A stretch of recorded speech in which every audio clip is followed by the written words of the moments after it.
नमस्कार। अगर आप अपने चारों ओर देखें तो आपको बहुत सारी चीजें मिलेंगी, जैसे हवा, जल, मिट्टी, प्रकाश, पौधे और जंतु। ये सब से मिलकर हमारा पर्यावरण बनता है।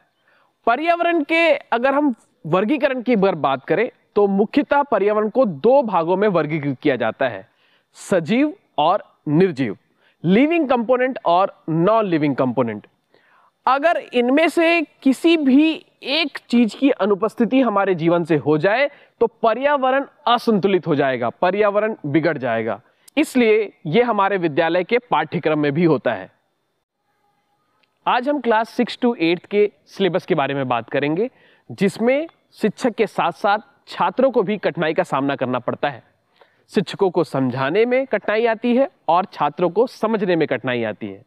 इस पाठ्यक्रम में मैं बात कर रहा हूं जीव विज्ञान की, जिसमें बीजों की संरचना के बारे में बात हुई है। बीज किस तरीके से होते हैं, उनका आकार कैसा होता है।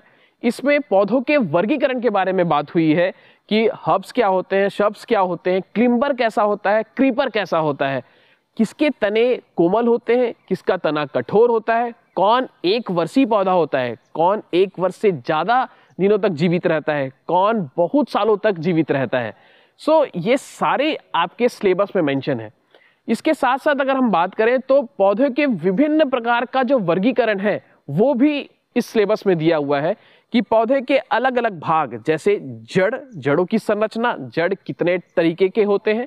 इसके बाद हम तने पे आ जाएं तो तनों की संरचना कैसे होती है, क्या जड़ और तने आप खाते हैं, तो वो जड़ और तने कौन से हैं जिसका आप सेवन करते हैं, जिसे आप भोजन में लेते हैं।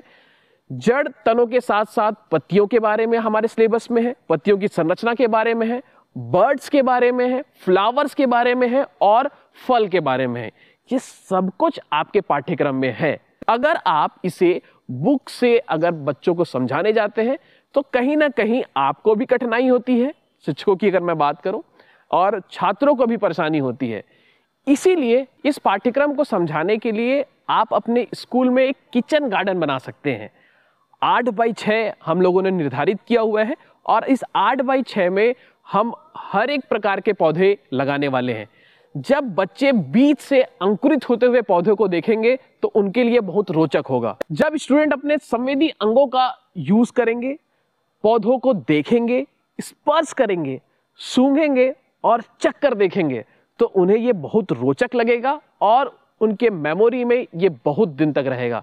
जो भी ये कठिनाई आप महसूस कर रहे हैं इन पाठ्यक्रम में जीव विज्ञान को समझाने के लिए, तो आप इसका प्रयोग कर सकते हैं और इसे हम स्टेप बाय स्टेप आपको समझाएंगे कि किस तरीके से इसे आप स्कूल के छात्रों को समझा सकते हैं इसके माध्यम से। और आप इस किचन गार्डन को तैयार करने की जिम्मेदारी क्लास 6 से 8 तक के बच्चों को दे सकते हैं। उन्हें समूह में वर्गीकृत कर सकते हैं। हर्ब्स के लिए अभी हम आपको बताएंगे कि किस तरीके से वर्गीकरण हम इस प्लॉट में करेंगे। अभी हम आपको बताएंगे कि ये 6x8 का जो हमने जगह निर्धारित किया है, इसमें हम हर्ब्स, श्रब्स, क्रीपर और क्लिम्बर लगाने वाले हैं। तो कितने क्रीपर्स होंगे, कितने क्लिम्बर्स होंगे, हर्ब्स की कितनी संख्या होगी, कितनी प्रजातियां होंगी, इसके अकॉर्डिंग आप छात्रों का एक समूह बना सकते हैं। हर्ब्स के एक अलग समूह होंगे जिसमें विद्यार्थी उसका अवलोकन करते रहेंगे, उसमें वो पानी देने का कार्य करेंगे, उसे बड़ा करने का कार्य करेंगे।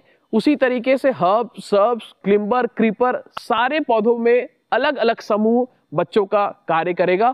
तो इस गतिविधि में छात्र मिट्टी तैयार करेंगे, उसमें बीज बोएंगे, उसे अंकुरित करेंगे, उसमें पानी सींचेंगे और उसे बड़ा करेंगे और उसमें फूल और फल आने तक उसका अवलोकन करेंगे, उसे समझेंगे और जितने भी पाठ्यक्रम में चीजें दी हुई हैं वो सब बहुत आसानी से और बहुत रोचक तरीके से समझ पाएंगे। धन्यवाद।